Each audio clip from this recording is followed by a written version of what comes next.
আসসালামু আলাইকুম বন্ধুরা, আশা করি আপনারা সকলে ভালো আছেন। আমি আপনাদের মাঝে ভূতের গল্প শেয়ার করি। এই গল্প বলতে বলতে আমার সাথে ঘটে যায় একটা বাস্তব ঘটনা। আর কি ঘটনা ঘটেছিল সেটাই শেয়ার করার জন্য আজকের এই গল্পটা।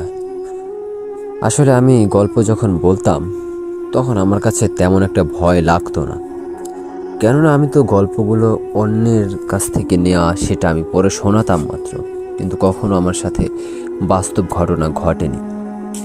আসলে আমি একদিন গল্প রেকর্ড করছিলাম আর কি।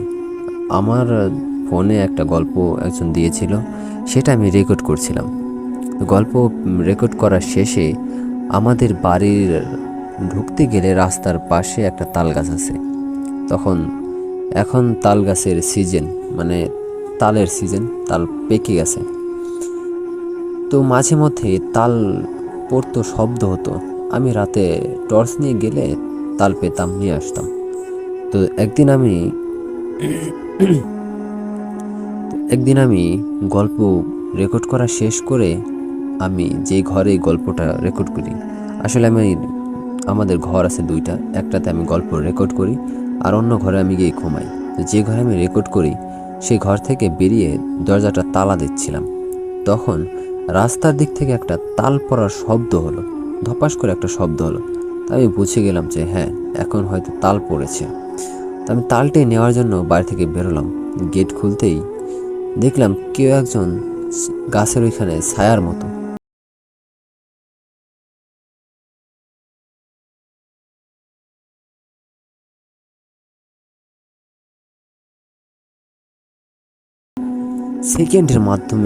সেকেন্ডের মধ্যে ও কি করে এখানে আসলো? গাছের গোড়ায় যদি ও থাকতো তাহলে কমপক্ষে 1 মিনিট তো লাগবে হেঁটে আসতে, কিন্তু 1 সেকেন্ডের মধ্যে কিভাবে আমার সামনে চলে আসলো? আমি দেখে একটু ভয় পেয়েছিলাম। আসলে আমি এতদিন ধরে গল্প পড়ি, কত মানুষের গল্প শোনাই, কিন্তু আমার সাথে এমনটা ঘটলো আমি কখনো কল্পনাও করিনি। আসলে ওই দিনকে আমি অনেক ভয় পেয়েছিলাম। তাছাড়া ওই তাল গাছের অনেক কাহিনী আছে যেগুলো আমি বিশ্বাস করতাম না। আমার এক চাচাতো ভাই ওই তাল গাছের ওইখানে রাত 12টা বাজে, তখন আমি ওনার মুখ থেকে শুনেছি রাত 12টা বাজে। ওনার আবার একটু সমস্যা ছিল, উনি রাত জাগতো, রাতে বাইরে আড্ডা মারতো, ঘোরাফেরা করতো। একদিন রাত 12টার সময় উনি বাড়িতে আসতেছে। এখন রাত 12টার কথা বললে অনেকের কাছে হাস্যকর মনে হয়, অনেকে মনে করে যে এটা বানোয়াট গল্প, রাত 12টা মানে ভূতের গল্প, এই সেই বানিয়ে বলছি। কিন্তু না, আমি বানিয়ে বানিয়ে বলছি না। আজকে যে কথাগুলো বলছি একদম 100% সত্য কথা বলছি, যেটা আমার সাথে ঘটেছে। তো আমার সেই ভাই, আমার ওনার সাথে খুব ভালো সম্পর্ক, আমার আপন চাচাতো ভাই। উনি আমার থেকে অনেক বড় বয়সী, কিন্তু ওনার সাথে আমার বন্ধুত্বের মতো একটা সম্পর্ক। যাই হোক, উনি একদিন রাত 12টার সময় বাড়িতে আসতেছে। তখন ওনার মুখ থেকে শোনা, তখন উনি বললো যে উনি যখন ওই তাল গাছের গোড়ায় আসলো তখন একটা বাতাস ওনার কানের কাছ দিয়ে শঁ করে চলে গেল। একজন মানুষ যেমন থাপ্পড় দিলে যেরকম একটা থাপ্পড় না লাগলে একটা শব্দ হয়ে যায়, মানে বাতাসটা এসে লাগে কানে, ওইরকম একটা থাপ্পড় ওনাকে কেউ একজন মেরেছে। কিন্তু উনি নিচে কোথাও খুঁজে পায় না। উনি এদিক সেদিক কয়েক পা হেঁটে কিচ্ছু দেখতে পায় না। আবার যখন এসে বাড়ির দিকে আবার আসতে যায়, তখন আবারও ঠিক আগের মতোই একটা থাপ্পড় ওনাকে কেউ মারার চেষ্টা করছে, কিন্তু ওনার গায়ে লাগছে না। কেন লাগছে না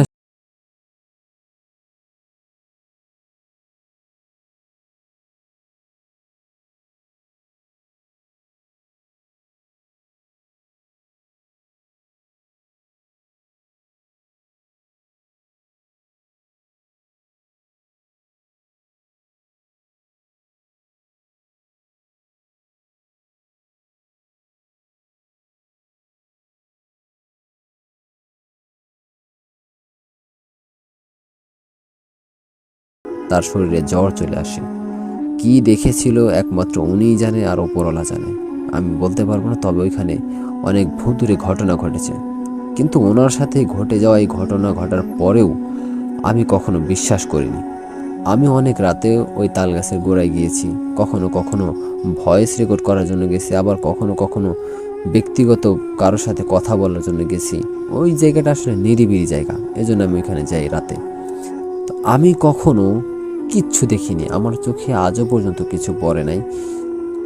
তো আমি একদিন রাত একটা বাজে, সম্ভবত একটা বাজবে বা একটা বেজে গেছে, তখন আমি আমার রুমে, আমি যে রুমে ঘুমাই ওই রুমে বসে আমি ফোন চালাচ্ছি।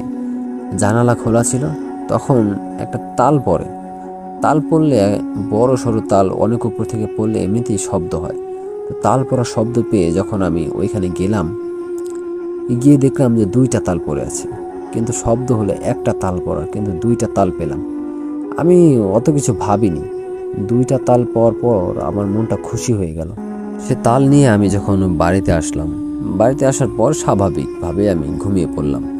তো এভাবে আমি মাঝে মধ্যে তাল পেতাম, কিন্তু কখন আমি কিছু দেখিনি। কিন্তু আজকে যে ঘটনাটা ঘটলো আমার সাথে, তা আমি কখনো কল্পনাও করিনি। আমি ওর সাথে দেখা হওয়ার পর বললাম, কি রে তুই এত রাতে এখানে কি করছিস? ও আমাকে বলল, ও নাকি কোথায় এক কনসার্টে গেছিল, সেখান থেকে আসতে দেরি হয়ে গেছে। কিন্তু আমার মাথায় ঢুকছে না, যদি ও তাল গাছের গোড়ায় থাকতো তাহলে এক সেকেন্ডের মধ্যে আমার সামনে কি করে আসলো, এটাই আমার মাথায় ঢুকছে না। তো ওই দিন আমি অনেক ভয় পেয়েছিলাম।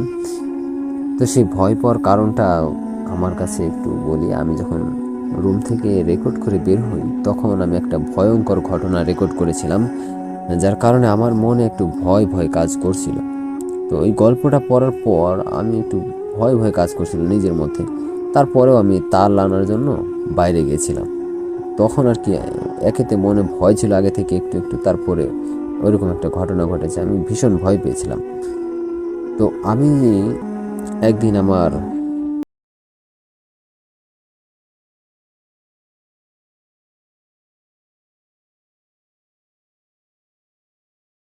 এই তাল গাছে কি ভূত আছে?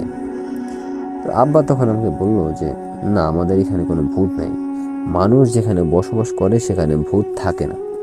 কিন্তু আমার কথা হলো যে মানুষ যেখানে বসবাস করে সেখানে ভূত থাকে না, কিন্তু যেখানে নোংরা বা অপরিষ্কার জায়গা সেখানে তো জিন থাকে।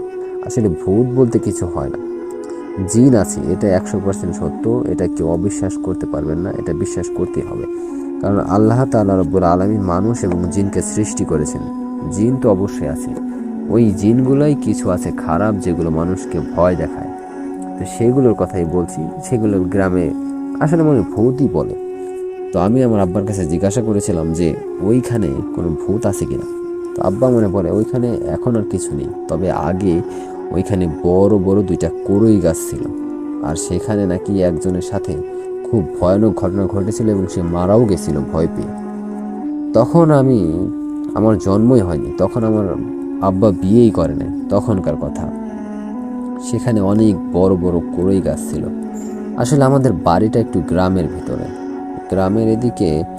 গ্রামগঞ্জের রাস্তাঘাট কিন্তু খুব সহজ, একজন আরেকজনের বাড়ির উপর দিয়ে চলে যাচ্ছে, ঘরের পেছন দিয়ে যাচ্ছে, সামনে দিয়ে যাচ্ছে।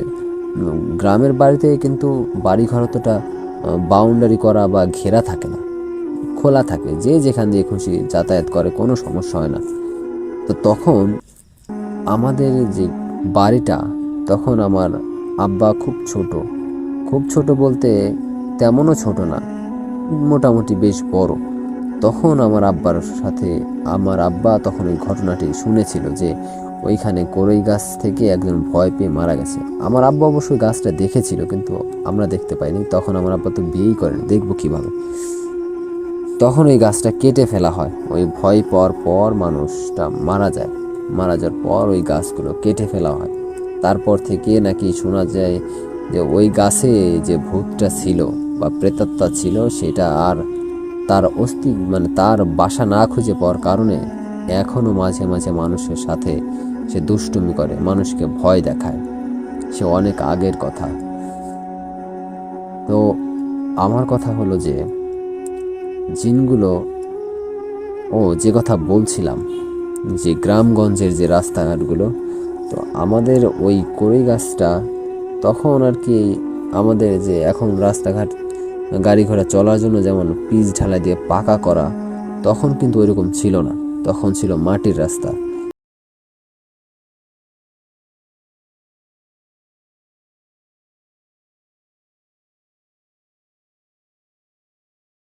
জিন বসবাস করার জন্য উপযোগী হয়ে উঠেছিল। আর সেই কারণেই জিন বসবাস করত। আর তখন মানুষ যদি তাদেরকে বিরক্ত করত, তখন মানুষের সাথে ওরা খারাপ আচরণ করে। আসলে জিন মানুষকে তেমন একটা ক্ষতি করে না, খুব সহজে ওরা করে না। ধরুন আপনি একটা অপরিষ্কার নোংরা জায়গায় গেছেন, জিনদের থাকার জায়গা কিন্তু অপরিষ্কার নোংরা জায়গা, কিন্তু সেখানে যদি আপনি অনিচ্ছাকৃতভাবে হোক আর ইচ্ছাকৃতভাবে হোক যদি যাতায়াত করেন, জিনদের তো দেখা যায় না। ধরেন আপনি গেছেন, তখন তাদের একটা ক্ষতি করে ফেলেছেন, আপনার অজান্তে তাকে ক্ষতি করে ফেলেছেন, তখন তারা আপনাকে আক্রমণ করে, আপনার উপরে আসর করে। এটাই হচ্ছে ভূত, যাকে আমরা ভূত বলে থাকি, যে ভূতে ধরেছে। তো আমার মনে হয় যে আমি যখন আমার আব্বার ওই ছোটোবেলার কাহিনী, মানে তখনকার ওই হয়তো বা জিনটা এখনও আছে, যার কারণে আজকে আমি ভয় পেয়েছি, আমার চাচাতো ভাইও ভয় পেয়েছিল। তো এভাবে চলতে দেওয়া যাবে না, যেভাবে হোক এর একটা ব্যবস্থা করা দরকার। তো আমি আপনাদের কাছে গল্পটা শেয়ার করলাম। এখন দেখা যাক এর কি পরিণাম হয়, বা কি করলে এটা থেকে মুক্তি পাওয়া যায়, সে ব্যবস্থাই করব।